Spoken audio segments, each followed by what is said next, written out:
Okay, so now we will talk about principal component analysis, which is a dimensionality reduction algorithm. Okay, so you will get to know what is dimensionality reduction and etc. But before that, we should have a toolkit of some of the concept of linear algebra, like linear combinations or linear transformations and eigenvectors and eigenvalues. Okay, so we will review linear transformation and eigenvectors and eigenvalues so that we can be on the same page. Okay, so if you want to get in more detail, there is a YouTube channel named 3 Blue 1 Brown like this. You can head over to that. He has a very good playlist on linear algebra. They have a series of section videos. You can watch that if you want to dig dive into that. But for this, you don't need that. Okay? But what is linear transformation? Linear transformation is just like is a function. As we have seen, f of x, which is a function, so it just transforms your function, transform this x to maybe the square of x. So this is a function. The transform from one vector space to another is that respects to underlying linear structure of each vector space. Okay, so if you have seen the 3 Blue 1 Brown videos, he has clearly mentioned that is a function. Linear transformation is a function that transforms your one vector space to another with linear structure, okay, or with parallel to each other. It's a linear structure of each vector space. If a little bit of non-linear gains, you will be not able to do the transformation of your vector. Okay, so that's called a linear transformation. So linear transformation can be written as T column. We are transforming our vector R to down. Okay. Okay. So here's an example of 1D linear transformation. So here's a function T of x, and a, b, the sum is scalar, and their one-dimensional linear transformation T of x, which is our function that maps your from interval of 0 to 1 to the interval of 3 to 0. So we have a vector, the 0 to 1, and it scales, okay, by the factor of 3 to the interval of like this. Okay, so that's the linear transformation. Head over to the 3 Blue 1 Brown channel for more details. So eigenvectors and eigenvalues. I'm not going to dive into math of eigenvectors and eigenvalues, but it's just like what it does. Let's say you have the new transform vector. It's just a scale version of the original vector. So you have some vector, let's say v. You have a vector. We have a vector, let's say this, and it's the new transform is just a scale, means the new vector is just scaled from this vector like this. If I choose new pen, yeah, so it's like this. Then the original vector is the eigenvector of the original matrix. Okay, so if your new transform, you just scale from the original, then your original vector is known as to be eigenvectors, and the factor by which it is stretched, like this green color, is known as eigenvalues. Okay, and vectors that have these characteristics are known as eigenvectors. Okay, and eigenvalues means the factor by which it is scaled or stretched are known as the eigenvalues, which is denoted by this symbol, which is lambda. Okay, so that's the simple idea behind eigenvectors and eigenvalues. Again, let's revise what we have studied till now. Till now we have studied about linear transformation, and a linear transformation is a function that transforms you from one vector space to another with respect to lying under a linear structure of each vector space. Okay, we can write out here, we can write our linear transformation as a T of x. For example, for 1D linear equals to ax, and a be the sum scalar. Okay, so what we are doing over in this example, here we have a vector from the interval of 0 to 1. We are transforming it to 0 to 3 by scaling it by a factor of 3. Okay, that's the linear transformation. Okay, and here in eigenvector and eigenvalue, we have a new transform vector, which is the linear transformation which is happening, Okay, it's a linear transformation, which is a new transform vector. It's a scale from the original vector, means from the original vector, like this it has been shown you over here. Then it is the original vector is known as the eigenvector of the original matrix.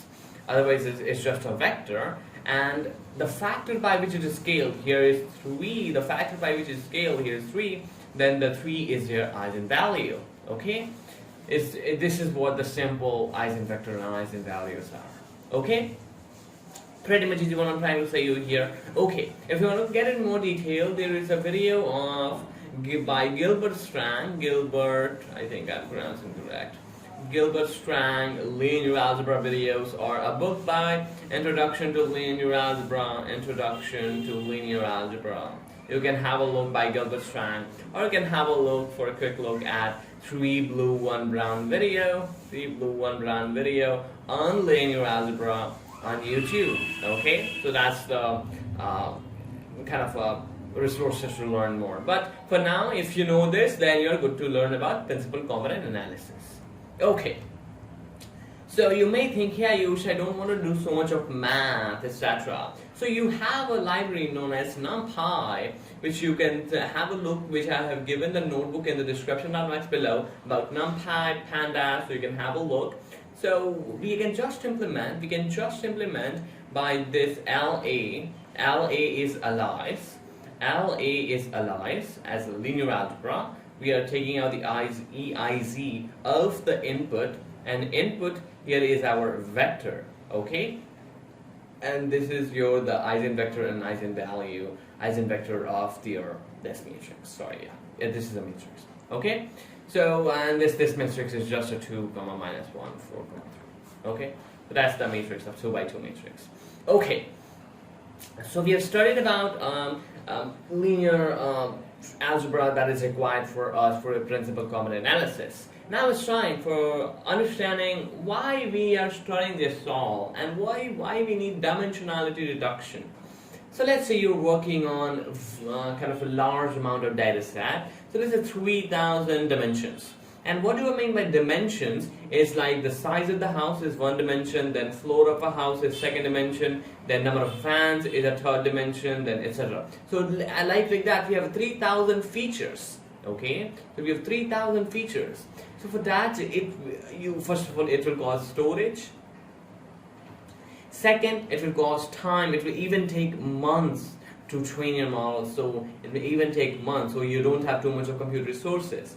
Okay, so that's why. But in real world, we have millions of dimensions data available. So what we do, we simply use dimensionality reduction method or technique, which is a PCA, to reduce your model feature, data features or variables. Okay, and we typically see this in text data or image data. So let's say you have some image. Let me draw one image of mine. So here's my image. So it will, the eye has 1 dimension, and it may be a millions of dimension data set. Only one image, millions of dimensions. One image I have worked on. To that, which has 785 dimensions. 785 dimensions. So we have to work on this. Typically will be seen on the text data, where you will be working on natural language processing like word embeddings, or image data where we're working on images. Okay, so you need the principal common analysis.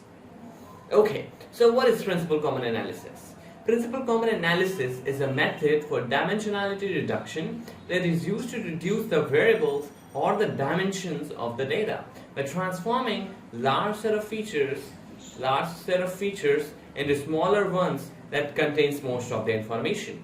So let's say you have x1, then you have x2, then you have x3, and all the around, let's say x40, let's say 50. Okay, so what principal component analysis does, it asks you a component. Let's say you have given a 2 component, so it will try to put most of the information into the first component x1, and it will try to put, let's say, p1, and in the second component most of the information in these 2 components, because you have said to reduce from 40 dimension to 2 dimensions. Okay, so it will simply compress that like that, or put all the information into the first data variation into first and second. If you say it is 1, So it will try to put most of the information in the first, and it will remove this all. So obviously you will lose some amount of information from the data, but it's good to have not more than dimensions. Okay, I will give a tip when you have to work on principal component analysis. Okay, so what is the basic intuition? Basic intuition behind principal component analysis is that we have a principal components, which is a new variable, which are the new variable, like let's say I have given you P1 and P2. They are the new principal components, which are new variables, okay, that are constructed as a linear combinations of the initial variables.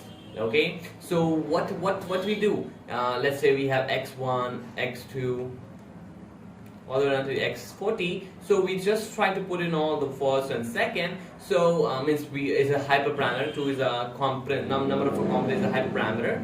So let's say we have taken 2. Okay, so it will try to put most of the information into P1 and P2, and these are the new vectors or the unit vectors or the variables like this all, and it's just a linear combinations of these variables, okay, of the initial variables. Okay, you will get to know through visualization what I'm saying, and these combinations are done in such a way that the principal components are uncorrelated. They are uncorrelated, and most of the information from these variables, I mean size, price, etc., will be compressed into the first components and so on. Okay, and we are projecting each data point onto only the first few components to obtain a lower dimensions of data, preserving as much of the data variation as possible. So what is this we are projecting, etc.? If you have seen orthogonality concept in linear algebra, orthogonality, so what it tells, so here's a visualization of that. So here we have a data, and what we do, we take out the let's say we have two components like this first dimension, and then we have a second dimension like this.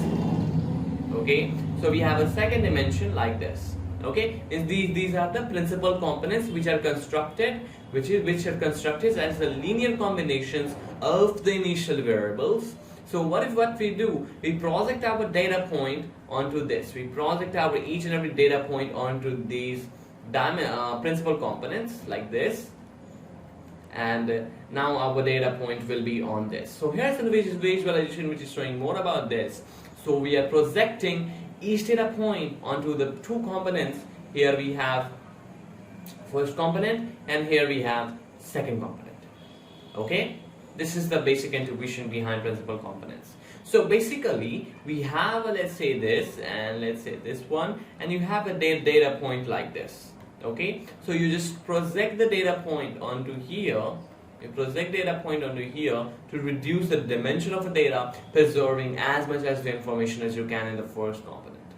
Okay, so we will see the algorithm. So let's start seeing the algorithm to understand a little bit more detail what we are doing. Okay, but before that, let's review some of the concepts from previous slides. Okay, so principal components are the unit vectors. Means they are the unit vectors like the new variables that come out, let's say P1 and P2, whatever the P all the way on P and P3 is the number of components as constructed because from the linear combinations of the initial variables, and these combinations are done in such a way that the principal components are uncorrelated. Okay, you will see the algorithm by this uncorrelated, etc., and most of the information within the initial variables are just compressed in the first and then second, like this number of components you are given. Okay, pretty much easy what I'm trying to say here. Okay, and we have seen the basic intuition. Now it's time for getting into the algorithm. So the first step and the first and foremost step of this principal component analysis is data preprocessing. What do I mean by data preprocessing? Means we have to standardize our data. So in this step, you standardize your data. It simply means that your data should be falling in the same range. Okay, so let's say you are working on some system, like let's say the age, like the where you have one variable which is the age. So you have an age, and let's say the first person age is 20, second person age is 40, like this. So let's say a new person age is 200. is far away or far different from these, means it's called an outlier. It's called an outlier, which is not in the range of age, okay, and which is not in the range of the common ones, okay. So let's say your data is like 20, 40, it's a 2, 3. So let's say it's a 4,000. So this is kind of an outlier, and principal component analysis is sensitive to outliers, okay. So what it will do, so that's why we do the standardization of the data. Sometimes we do normalization also. So we do the standardization of the data, so our data falls in the same range. And the reason why it's critical to perform, because it's quite sensitive regarding the variances of the initial variables. Okay, if you have seen the variance and mean if you, and the formula for this is x scaled equals to x minus the mean of xi by the standard deviations.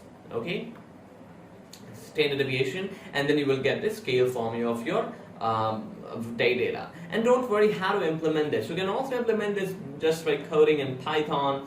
So let's say you have made a function. Let's standardize. It takes the value of x, then you try and make a new variable x scaled, then you subtract x minus the mean, is np dot mean of x divided by the np dot standard deviation of x. Okay, you can do this, but if more formally the vectorized code is in scikit-learn, you can use scikit-learn to implement it just 3 lines of code. Okay, don't worry if you are not able to implement from scratch. After first step, after you standardize your data, now it's time for getting into the computing your covariance matrix of your data. So what do you mean by covariance matrix? In the covariance matrix, a p by p symmetric matrix where the diagonal are the variances of whatever the data. But if you can have a look on the internet what is covariance matrix. But here, after taking out the covariance matrix, it will tell you that tell us how the features of the input data set is varying from the mean with respect to each other. Okay, so here it tells a correlation like that. It's not a really correlation, but here you have an input data set like x, and it's out of how much the input data set are varying from the mean with respect to each other, means the x1 how it's varying from x2 and etc. It is sometimes important because there are some variables are highly correlated and they contain unnecessary information to work on. Okay, so you can remove that. Okay, so that's how we compute the covariance matrix. Pretty much easy one I'm trying to say here. Okay, so you just denote covariance matrix with C, and for implementing covariance matrix, you can use the again numpy for the scientific numpy.np.cov, and you just give the data as your features, let's say x, and you get your output as a covariance matrix. Okay, pretty much easy I'm trying to say you here. So let's see what I've seen so far. We've seen first we have to pre-process your data like data standardization or normalization. Then we have to compute the covariance matrix of your data. It tells you how the input variables are varying from the mean with respect to each other variables. Okay, because it's sometimes important because some variables highly correlated and they contain unnecessary information. Okay, the next step is computing the eigenvectors and eigenvalues of the covariance matrix. So let's review what we have seen in eigenvectors and eigenvalues. So in eigenvectors we have seen that if our new transform vector is just a scale from the original vector, and the factor is called the eigenvectors, and the factor by which it's stretched is known as eigenvalues. Okay, so that's the eigenvectors and eigenvalues. The reason why I made this PPT is if I write on blackboard, that will be not beneficial for you because I would be saying, so I had made it as a note so you can have a look on the future also to see how it's working, and it's better to have a text onto the screen to while you're listening. Okay, so what we do, you compute the eigenvector and eigenvalue of the covariance matrix means you come eigenvectors are the transform vector from the original vector, and the factor by which the is stretched is called the eigenvalues. Okay, you can easily compute the eigenvectors and eigenvalues in Python. And then what you do, you sort the columns of eigenvectors matrix V and eigenvalue matrix D in order of decreasing value. What do you mean by step 4? Let's say you compute eigenvectors and eigenvalues, and those who has high means high information or high numbers, so you just sort the means the larger one in the first, then larger one in the first, then larger second, third, fourth, fifth, sixth, seventh, like this. Okay, and then after that, what you do, you simply let me do that. You simply compute the cumulative energy content, how much the content each eigenvector is having, okay, and then you select a subset of eigenvectors as a basis vector. Means, let's say you in scikit-learn there is in any other, you should choose how many number of components to use. Okay, that's the main thing. So what you do, you simply sort in decreasing order, and you compare the content of each eigenvector, and then you select who has the high energy or content from the top. And if you choose the principal component 2, then only two highest will be choose those who have highest number of information. Okay, and then you take this 2 and to project onto the you project data onto the new basis. Okay, so you have a large amount of again, and then what you do, you remove this, or you project this principal component this eigenvector onto the new vectors.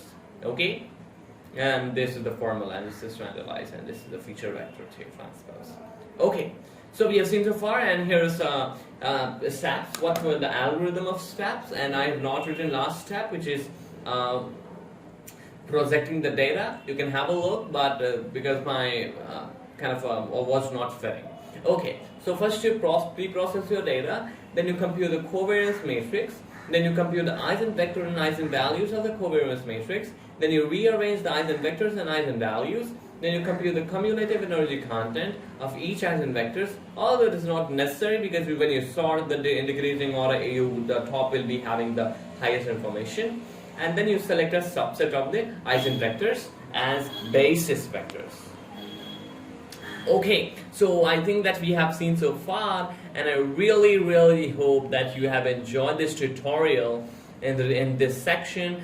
Previously, I think you may find it's quite intimidating. Now I think that you are able to grasp that concept of linear regression, logistic regression, support vector machine, principal component analysis, and then you have coded projects, and then you have coded Boston house price prediction, stock price prediction, and classification project. You have coded logistic and linear from scratch.